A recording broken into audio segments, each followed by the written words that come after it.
안녕하세요. 한양여자대학교 식품영양학과 교수 백희준입니다. 저는 사실은 여기 한양대학교 병원 임상영양사로 일했던 기간이 대학에서 교수로 일하는 것보다 3배 정도 깁니다. 제가 16년도 이 학교로 이직을 했지만 그래도 학교 안에 있으면서 루게릭 환자분에 필요한 영양 정보, 과거에 제가 많은 환자분들을 만났을 때 고민했던 내용들 함께 좀 정리를 해봤고요.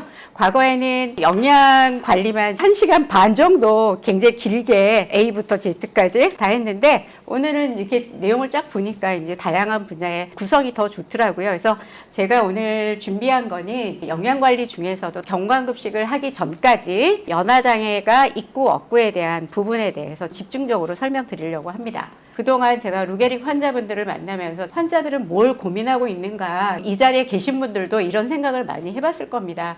제일 첫 번째는 뭘 먹어야 되지? 이제 그게 가장 큰 고민이죠. 근데 루게릭병 같은 경우에는 연화장애가 있고 없고에 따라서 굉장히 달라지게 됩니다. 그 다음에 이제 중요한 거는 얼마나 먹어야 돼요? 얘는 뭐와 연결이 되냐면 바로 루게릭 환자분들의 가장 큰 특징은 에너지 소모가 이제 남다르기 때문에 다른 질병을 갖고 있는 사람하고는 조금 다르다라는 겁니다.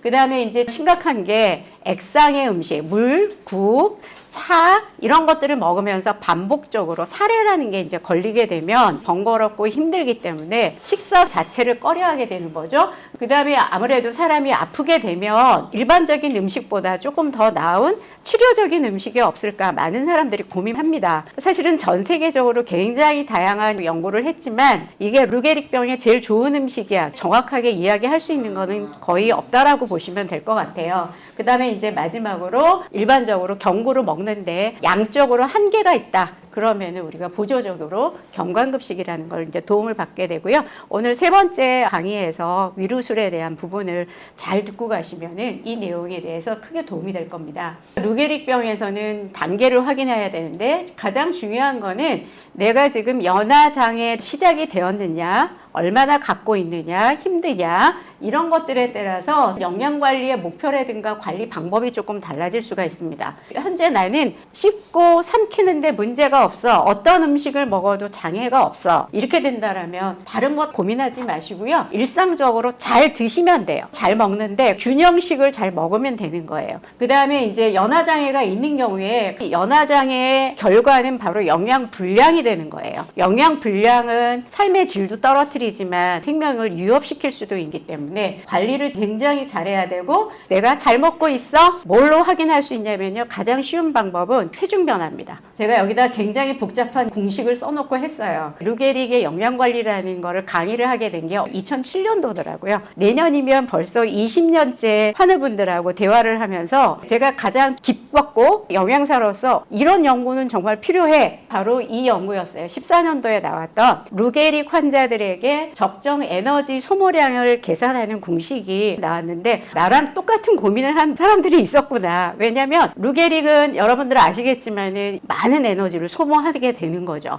그래서 어렵다라고 생각하지 마시고 나의 현 체중을 아는 게 되게 중요한 거예요. 키하고 나이 같은 경우에는 큰 변화는 없지만 체중은 늘었다 줄었다 합니다. 환자분들이 체중 재는 게 어려울 수는 있겠지만 잘 기억했다가 이렇게 계산기로 나에게 맞는 칼로리를 계산하시면 되고요. 그거에 맞는 적정 식단을 연화장애만 없다라면 골고루 먹는 게 굉장히 중요합니다. 여러분 균형식이 뭐야? 탄수화물도 적당히 먹어줘야 되고요. 고기하고 생선하고 달걀하고 콩류 우리가 단백질이라고 말하는 것도 평균 3끼니를 먹으면 한 가지 이상은 드시면 좋습니다. 당연히 채소류 같은 경우에 비타민과 무기질, 항산화 영양소가 들어있는 음식으로 열심히 드시는 거 좋고요. 유제품도 하루에 뭐 한 번 정도는 칼슘이나 비타민 D 이런 걸 섭취하기 위해서 필요하기도 하고 그 다음에 유지하고 당류인데 요거는 따로 먹는 게 아니라 식물성 기름을 사용하고 올리브 오일도 사용하고 하시면 됩니다. 식단의 칼로리에 대한 예로 4가지 정도를 넣어봤습니다. 자녀들 보면 키도 크고 체격도 좋고 건장하다라고 하는 사람들 있잖아요. 평균 체중이 한 75kg 이상 정도 나가시는 분들 이런 경우에는 한 2400칼로리인데요. 밥도 그냥 큰 공기로 한 공기 이상 몇 끼니 3번 정도 먹는 쉽게 이야기하자면 짜장면 이야기를 한번 해볼까요? 한 그릇에 600에서 700이에요. 그러면 내가 짜장면 3번 먹으면 몇 칼로리예요? 2100칼로리 정도 되잖아요. 그거보다도 조금 더 많이 먹는 약. 그 다음에 2000칼로리는 입원해서 식사해보시면은 병원의 식단의 일반식 기준, 정형외과는 좀 밥을 많이 주거든요. 내과적인 질병이 없는 침 같은 경우에 좀 밥을 많이 주세요 하면은 2000칼로리 정도 됩니다. 그 다음에 병원에 식사가 나왔는데 뭐 한두 숟가락 남기는 정도? 그게 한 1800칼로리. 나 식사를 잘 못하겠어. 그 다음에 여자분들 이제 조금 연세가 있으신 분들 1500칼로리. 적어도 일상생활을 하는데 체중이 잘 유지되려면 한 50kg 정도 되시는 분이 킬로그램당 한 30칼로리를 처방해 드리거든요. 1500칼로리. 그러니까 자기 체중에 30 정도 하시면 거의 좀 맞습니다. 일상생활하고 생각하고 말하고 움직이는데 적당한 칼로리라고 보시면 됩니다. 그래서 칼로리 계산하고 힘들게 공부하는 것보다 직관적으로 눈에 봤을 때 나는 얼마를 먹어야 돼? 이게 굉장히 이제 중요한 부분이라고 보시면 될 것 같고요. 이제부터는 연화장애가 시작되었다. 사인을 여러분들이 조금 감지를 해야 되는데요. 이제 제일 많이 하는 게 먹을 때 씹기가 힘든 겁니다. 그 다음에 꿀꺽하고 먹으려고 하는데 자꾸 뭐가 걸리는 듯한 느낌이 있어서 어떤 습관을 갖고 있냐면 자꾸 우리 왜 침 삼키듯이 두 번을 꿀꺽꺽 하면서 아직도 남아있는 느낌? 그런 것들도 있고요. 제일 무서운 건 먹을 때마다 사례가 걸려서 재채기를 하는 겁니다. 굉장히 심하게. 그 다음에 앞으로 침이 많이 흘러서 뒤로 안 넘어가고 이런 부분들이 있는 겁니다. 우리나라가 2024년도 12월 23일 정도가 어떤 일이 벌어졌냐면 초고령 사회가 된 겁니다. 65세 이상의 어르신들이 전체 국민의 20%를 넘어가 버린 겁니다. 그것 때문에 이제 국가 단위에서 만들었건데 이 책을 이렇게 보다 보니 우리 루게릭 환자들한테 활용하면 좋겠다. 그래서 여기에 보시면은 내가 지금 그냥 웬만한 음식은 먹는데 너무 질기거나 씹기 어려운 거는 조금 힘들어. 시간이 오래 걸려. 조금 조리 조작을 해주시면 됩니다. 입에 음식이 들어가서 목을 넘어가서 위를 통과해서 장까지 가야지 그게 제 거예요. 그거를 못한다면 우리 그림의 떡인 거죠. 앞에 진수성찬이 있으면 뭐합니까? 내가 먹어야 되잖아요. 뭘 노리는 거냐면 우리는 근육이 빠지지 않게 해야 돼요. 시간이 지나면은 더 힘들어질 때가 있어요. 그럴 때는 조금 더 다져준다. 그러다가 씹는 그 자체가 마비가 오게 되면서 사람들이 습관적으로 어떻게 하냐면 혀하고 입 천장하고 이렇게 누르면서 우물우물 하십니다. 그 단계가 되면 이때부터는 정말 신경 쓰셔야 돼요. 물론 음식들을 다 갈아주면 좋은데 액상의 음식을 못 드시는 경우가 아마 동시에 발생될 수가 있다라는 겁니다.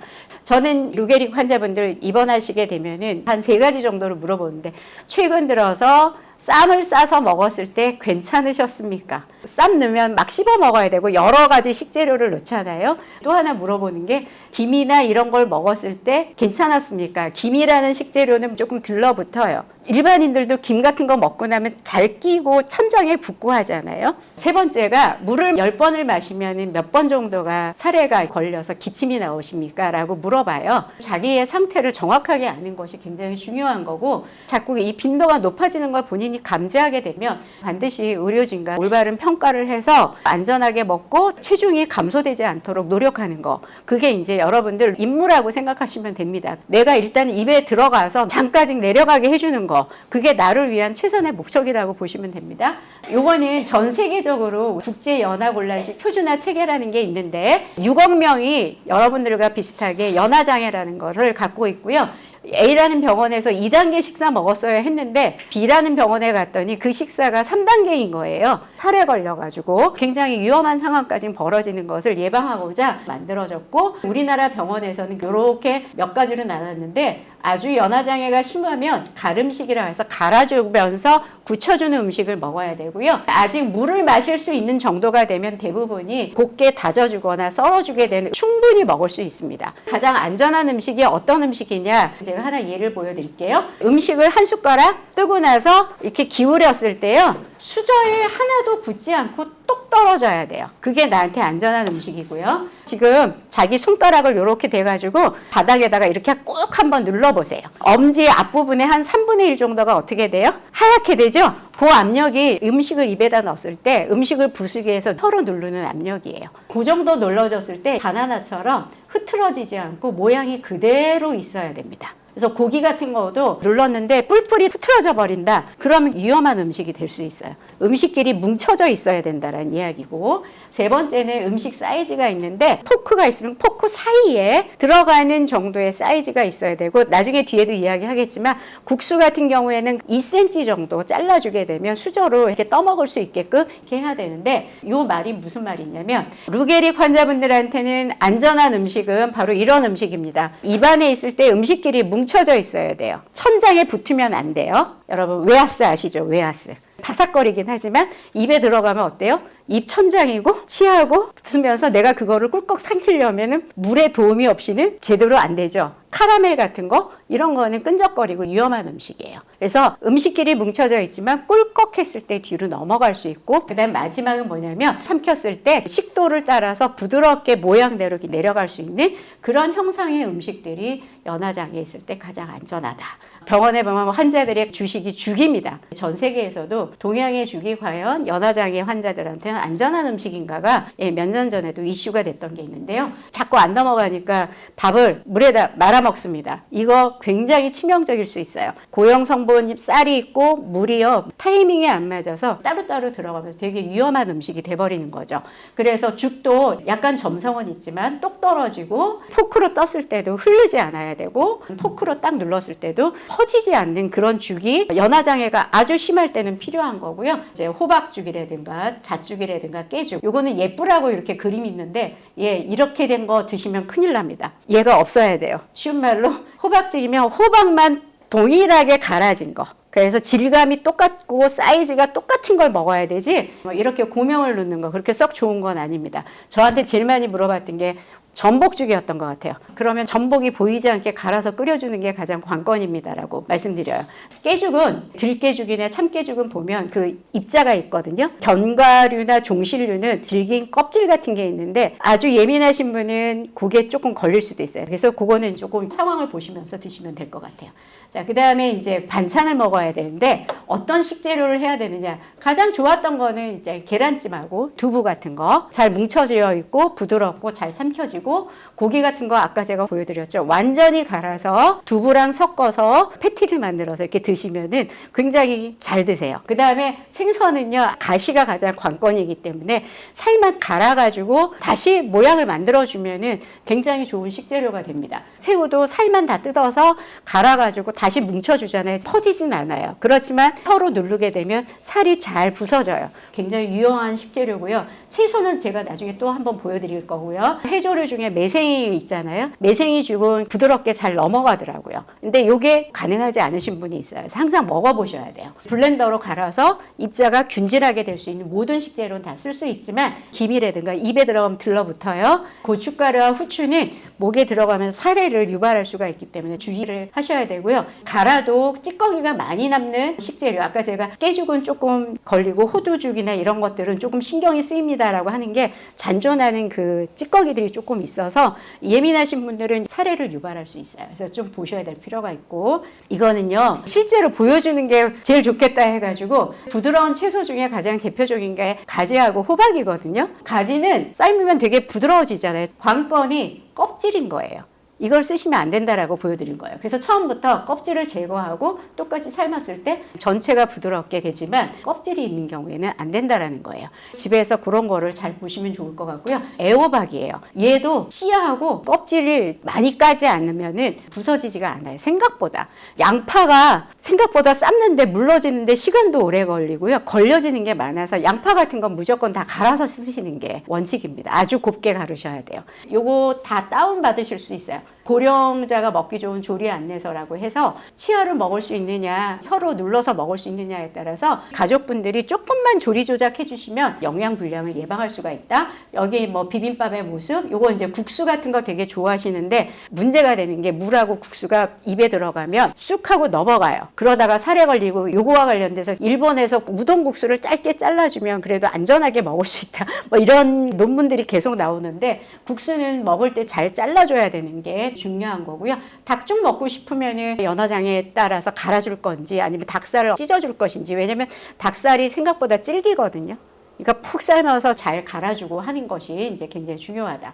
뭐 무나물 같은 경우에도요, 물을 갖다가 곱게 갈아가지고 채쳐가지고 뒤에 이제 설명드리겠지만 점도 증진제를 넣게 되면 이렇게 굳혀줄 수가 있으면 수저로 똑똑 떠서 드시면은 안전하게 꿀꺽하고 삼킬 수가 있고요. 연어라는 생선과 청경채 줄기 부분 빼고 이파리만 믹서로 갈아가지고 끓여준 죽이고요.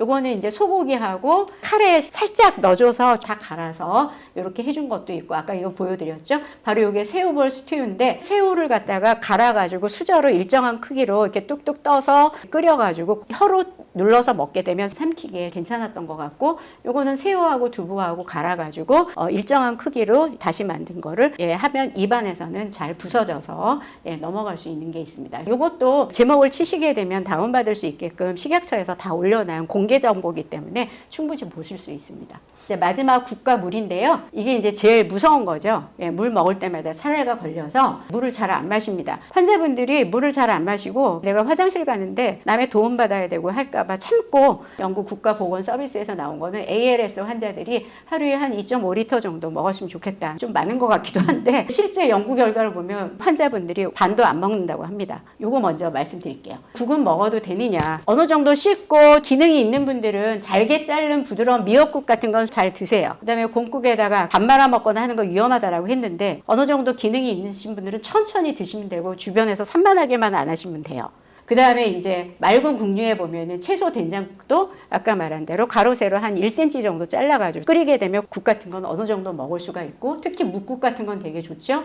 된장찌개가 관건인데, 된장찌개는 여러 가지 식재료를 넣습니다. 사이즈도 다르고 질감도 다른데요. 된장찌개 끓일 때는 제일 중요한 거는 모든 식재료를 일정한 크기로 잘라줘서 먹었을 때 사이즈가 좀 일정하고 질감이 조금 부드러워요. 그래서 버섯을 조금 조심하긴 하셔야 돼요. 버섯이 씹기가 그렇게 좋은 건 아니거든요. 두부나 감자, 호박 이런 세 가지 정도는 비슷한 크기로 아까 말한 껍질 제거하고, 그 다음에 먹기 힘든 게 콩나물국, 육개장, 해물탕 같은 거는요, 먹기 힘듭니다. 본인이 시도 한번 해보고 먹을만 하면 드시면 되는데, 먹을 때마다 약간 부담스럽다 그러면 조금 피하고, 장애가 있다라면 이제부터는 다 곱게 갈아서 해야 되고요. 그 다음에 미역국이 생각보다 너무 빨리 넘어가다 보면 리듬이 안 맞아서 살에 걸릴 수가 있고요. 그래서 우리가 국물에 점도 증진제를 사용하는 것이 중요합니다. 점도 증진제라는 거는 특수 의료 용도 식품입니다. 연화곤란 환자를 위해서 아예 고시가 되어 있고요. 얼마 전에 요 관련된 학회를 갔더니 이렇게 젤인데 약을 넣으니까 이렇게 뭉쳐져요. 그래서 꿀꺽 삼키니까 약이 그냥 자연스럽게 넘어가는 그러한 것도 나왔더라고요. 물도 약간 굳혀서 먹을 때 막 들어가는 게 아니라 천천히 입에서 이렇게 들어가는 형태 것도 많이 나왔고, 점도 증진제를 탈 때는요, 포크로 같은 방향으로 저어줘야 돼요. 농도가 일정하지 않은 건 되게 위험한 거예요. 그러니까 잘 푼 거는 이런 모양이에요.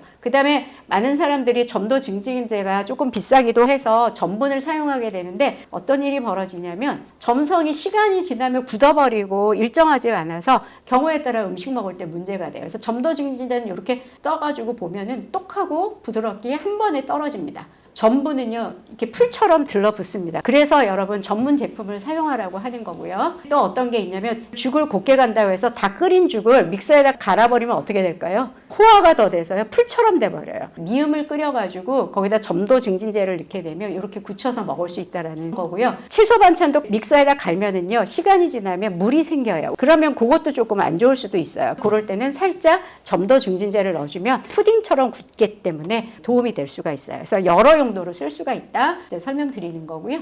마지막 이해를 돕기 위해서, 내가 지금 삼켜서 살에는 안 걸리는데 입에 힘이 없어서 씹기가 어려워. 그럼 저작장애라고 보시고 이렇게 조금 다져주시면 되고요. 씹기도 어렵지만 삼키기도 어려워. 그러면은 이렇게 갈아서 질감을 일정하게 해주는 게 되게 중요하다. 이렇게 이제 표현해 드리고 싶습니다. 우리 식사할 때 다지고 갈고 잘 굽혀주는 거, 그게 우리의 식사의 가장 원칙이라고 생각하시면 됩니다. 네, 이상입니다.